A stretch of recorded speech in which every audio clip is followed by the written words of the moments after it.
Hi friends, welcome to our channel. இன்றைக்கி நம்ம ஒரு பர்மா ஸ்டைல் மீன் சீபியானா எப்படி வைக்கிறதுன்னு பார்க்க போகிறோம். இதுக்கு நான் இன்றைக்கி சீடை மீன் வாங்கியிருக்கேன். இப்போ இந்த மீனோட சீசன் தான்.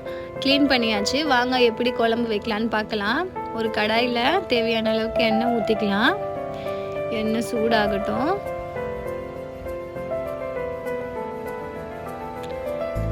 எண்ணெய் சூடாயிருச்சு. இப்போ வெந்தயம் சேர்த்துக்கலாம்.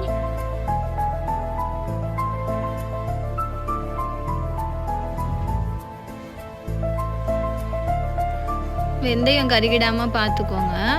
இப்போது நம்ம ஒரு பெரிய வெங்காயம் ஒன்று வெட்டி வச்சுருக்கோம்.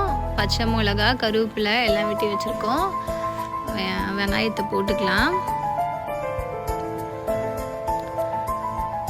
எல்லாத்தையும் போட்டுட்டு நல்லா வதக்கி விடலாம்.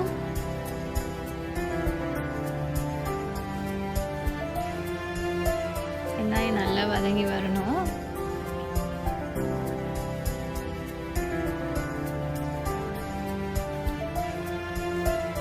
இன்றைக்கி இந்த மீன் குழம்பு எங்கள் அம்மா தான் செய்கிறாங்க. இந்த குழம்புக்கு நம்ம ஒரு 3 தக்காளி வெட்டி வச்சுருக்கோம். அந்த தக்காளியை போட்டுக்கிறோம். ஒரு 4 தக்காளி நம்ம அரைச்சிக்கலாம். தக்காளியை போட்டு நம்ம நல்லா வதக்கி விடணும். இந்த வெங்காயம் தக்காளி எல்லாம் சேர்ந்து நல்லா வதங்கணும். இப்போது இந்த குழம்புக்கு தேவையான அளவுக்கு உப்பு சேர்த்துக்கலாம். உப்பு தக்காளியோடையே சேர்க்கும் போது வெங்காயம் தக்காளி எல்லாம் நல்லா ஸ்மாஷ் ஆகி வதங்கி வந்துடும். இப்போ நல்லா வதங்கிடுச்சு. இப்போ இந்த ஸ்டேஜில் நம்ம காஞ்ச மிளகா, வெங்காயம், தக்காளி, சீரகம் எல்லாத்தையுமே ஊற வச்சு அரைச்சிருக்கோம். அதை சேர்த்துக்கலாம். தேவையான அளவுக்கு மஞ்சத்தூள் சேர்த்துக்கலாம். இதை எண்ணெயிலே போட்டு நல்லா வதக்கணும். இந்த குழம்புக்கு நம்ம காஞ்ச மிளகாவை ஊற வச்சு அரைச்சி தான் சேர்க்கணும். அப்போ தான் இந்த மீன் சீபியா ரொம்ப டேஸ்ட்டாக இருக்கும். நல்லா வதங்கி வந்துடுச்சு. இப்போ இந்த ஸ்டேஜில் நம்ம ஒரு 10 பல் பூண்டை உரித்து தட்டி வச்சுருக்கோம். அதையும் சேர்த்துக்கலாம். மீடியம் ஃப்ளேமில் வச்சுக்கோங்க அடுப்பை. நல்லா வதங்கி வரணும். எண்ணெய் பிரிஞ்சு வரணும். இந்த குழம்போட டேஸ்ட்டே இதை வதக்கிறதுல தான் இருக்குது. நம்ம நல்லா வதக்கி விடணும். இந்த மிளகாவோட பச்சை ஸ்மெல்லாம் போகி நல்லா சுருண்டு வரணும். இப்படி கொதிக்கணும். கொதிக்கும் போது அந்த எண்ணெய் பிரிஞ்சு வரும். ஆனால் அடி பிடிச்சிட்டாம நல்லா கிண்டி விடுங்க. இப்போ நல்லா கிண்டி விட்டாச்சு. நல்லா வதங்கி வந்துருச்சு.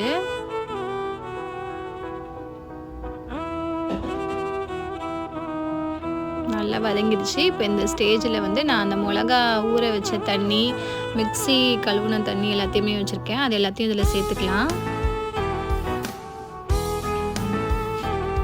நல்லா சேர்த்து நல்லா கொதிக்க விடணும். நல்லா கொதிச்சு வரட்டும்.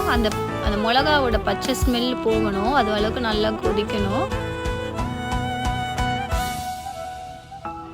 கொதிச்சு நல்லா எண்ணெய் பிரிஞ்சு வர அளவுக்கு வெயிட் பண்ணுவோம். இப்போ நம்ம அலசி வச்சுருக்க மீனை நல்லா கழுவி வச்சுக்கலாம். இது சீடை மீன், முள்ளு மீன் தான். ஆனால் ரொம்ப டேஸ்ட்டாக இருக்கும். உடம்புக்கு ரொம்ப நல்லது. இப்போ நல்லா குழம்பு கொதிச்சிருச்சு. மீனை குழம்புல சேர்த்துக்கலாம்.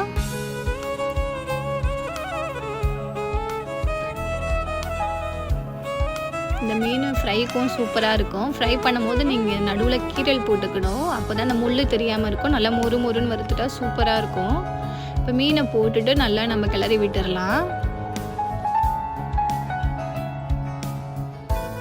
இந்த குழம்பு ரொம்ப தண்ணியாக இருக்கக்கூடாது. ஓரளவு திக்காக இருக்கணும். அப்போ தான் சீபியா டேஸ்ட் நல்லா இருக்கும். குழம்பு கொதிக்க ஆரம்பிச்சிருச்சு. நல்லா கொதிச்சு மீன்லாம் வெந்துருச்சு. இந்த டைமில் நம்ம அடுப்பை கொஞ்சம் சிம்மில் வச்சுக்கலாம். சிம்மில் வச்சு கொதிக்க விடலாம். இப்போ மீன் உடஞ்சிடாத மாதிரி லேசாக ஒரு கிண்டி விடுங்க.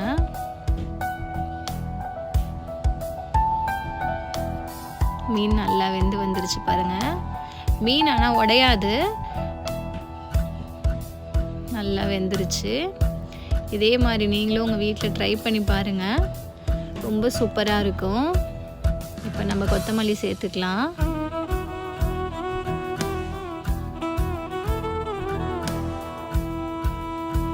கொதிச்சு எண்ணெய்லாம் நல்லா பிரிஞ்சு வந்துருச்சு. இதே மாதிரி நீங்களும் வீட்டில் ட்ரை பண்ணி பார்த்துட்டு எப்படி இருக்குன்னு கமெண்ட் பண்ணுங்கள். Bye friends.